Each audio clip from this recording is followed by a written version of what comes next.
Welcome to this edition of the Watchtower Report. Today we unpack a seismic shift in global trade and diplomacy. From Japan's defiance of U.S. trade pressure to the unraveling impact of Trump's tariffs on American manufacturing and the rise of clean tech alternatives. This episode connects the dots that most mainstream outlets overlook. These developments reveal more than policy. They expose the evolving DNA of power in the 21st century. As we peel back each layer, you'll see how trade, trust, and geopolitical realignment are reshaping the world. Japan's pivot toward China. Japan, long seen as America's most reliable ally in Asia, has quietly taken a bold new direction. In response to mounting U.S. pressure to join an economic alliance targeting China, Tokyo is saying, "Not so fast." Despite housing over 120 U.S. military bases, the most of any foreign nation, Japan has refused to align itself with Washington's semiconductor sanctions and export restrictions against Beijing. Instead, officials in Tokyo have communicated clearly to both Washington and Beijing. Japan will not compromise its national interest for political allegiance. Why? Because the numbers speak volumes. China is Japan's largest trading partner, accounting for over 20% of its exports and 25% of its imports. Cutting off that lifeline would destabilize supply chains and wreak havoc on domestic industries, ranging from auto parts to consumer electronics. Japan is not just defending China, it's defending its own economic survival. And in a world where economic health often translates to geopolitical leverage, Japan's calculus is strategic, not sentimental. Breaking cultural silence. Japan calls out. Trump. What's truly unprecedented is how outspoken Japanese officials have become. In a rare breach of traditional diplomatic restraint, a senior Japanese official compared Trump's negotiating tactics to extortion, saying, "If you give money to someone extorting you, they'll just come back to extort you again." This candor is no accident. For Japan, a society known for its indirectness, such a direct rebuke signals extreme frustration. It reflects a growing perception that the Trump administration's foreign policy is erratic, transactional, and fundamentally damaging to long-standing alliances. There's another layer to this: Japan's cultural emphasis on honor and consistency. To describe the U.S. approach as lacking logic or fairness isn't just political, it's deeply personal. The message: alliances can't run on intimidation. In Tokyo's eyes, dignity matters just as much as policy. Exposing the tariff math myth. The U.S. administration's logic for imposing tariffs has been nothing short of economic alchemy. One now infamous equation used by the Trump team simply divided America's trade deficit with a country by that country's exports to the U.S., resulting in imaginary tariff rates. Take Indonesia as an example. Trump claimed they were charging the U.S. a 64% tariff.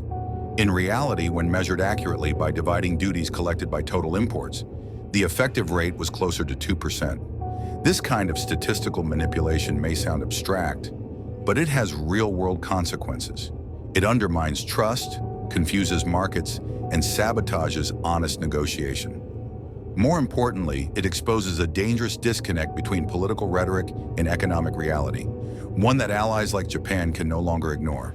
The domestic blowback. Americans feel the tariff. Pinched domestically, the fallout has been severe. According to a recent ABC News poll, over 70% of Americans believe Trump's tariffs are contributing to inflation. Nearly two-thirds outright oppose the trade war strategy, and the markets are reacting. The Philadelphia Fed Manufacturing Index fell to negative 26.4 in April, its lowest level in years. That figure doesn't just signal poor performance. It suggests a sector in distress. The very foundation of Trump's economic messaging, reviving American industry, is faltering under its own weight. We're seeing higher prices on everyday goods, disrupted supply chains, and growing investor anxiety. For small and mid-sized manufacturers who rely on imported components, the tariffs are less a shield and more a noose. The raw material crisis and manufacturing decline. Here's the manufacturing reality. Even if a product isn't assembled in China, it likely contains components or raw materials sourced from there. Because of tariffs, U.S. factories now pay up to 145% more for these inputs than their global competitors. Factories in Europe, Southeast Asia, and Latin America continue to access these materials at market price, allowing them to operate more competitively. Meanwhile, American manufacturers are pushed to offshore production, or worse, shut down. This isn't a revival, it's a retreat. Ironically, it's Biden, not Trump, who has overseen the largest increase in U.S. manufacturing jobs in 50 years. But optics and narratives often trump data, and Trump continues to claim he's restoring American industry. Global alternatives and Canada's rise. As the U.S. stumbles, other nations are capitalizing. Canada, under new leadership with Prime Minister Mark Carney, is positioning itself as a modern industrial powerhouse. With clean energy investments, AI development, and relaxed trade frameworks, Canada is attracting global manufacturers and investors looking for predictability and opportunity. Carney's administration is also leveraging Canada's strategic partnerships with Europe and the Indo-Pacific to diversify markets, minimize risk, and draw in high-tech industries. The contrast with America's volatile trade strategy couldn't be clearer. Global trade realignment. Who's next after Japan? Japan may be the first major U.S. ally to resist a binary trade choice, but it likely won't be the last. Germany, facing similar pressures over semiconductor exports, is quietly increasing economic cooperation with China. South Korea has also signaled discomfort with being forced into a U.S.-China dichotomy. Even India, long seen as a counterweight to Beijing, has carefully balanced its ties, refusing to join any formal alliance that undermines its access to Chinese markets.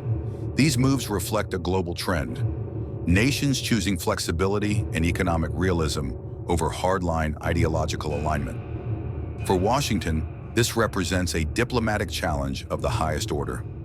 How to maintain influence in a world where allies are no longer willing to be pawns in great power rivalries. What this means for U.S. allies. The implications extend well beyond Asia. NATO partners in Europe are growing wary of American unpredictability. Even U.S.-aligned economies like the UK and Australia are now rebalancing, cautiously engaging with China on trade while trying to avoid backlash from Washington. Allies once accustomed to clear leadership from the U.S. are now navigating a world of blurred loyalties and fragmented strategies. As middle powers assert themselves, Washington faces a reckoning. It must either embrace multilateral cooperation or risk being left behind by its own network. Is the U.S. losing soft power? Tariffs, erratic diplomacy, and a dismissive tone toward allies are all taking their toll on America's global brand. While China leverages infrastructure deals and quiet diplomacy to build influence, the U.S. increasingly relies on punitive measures. Public opinion polls across Europe and Asia show declining trust in U.S. leadership. Meanwhile, countries are building regional frameworks that bypass Washington altogether, whether it's the Regional Comprehensive Economic Partnership or new cross-border manufacturing hubs. In the age of global connectivity, soft power may matter more than firepower. And right now, the U.S. isn't winning that war. The world is changing faster than traditional power structures can adapt. Alliances are shifting, markets are realigning, and new players are rising. Thanks for watching the Watchtower Report. Subscribe for deeper insight. Stay informed, stay strategic.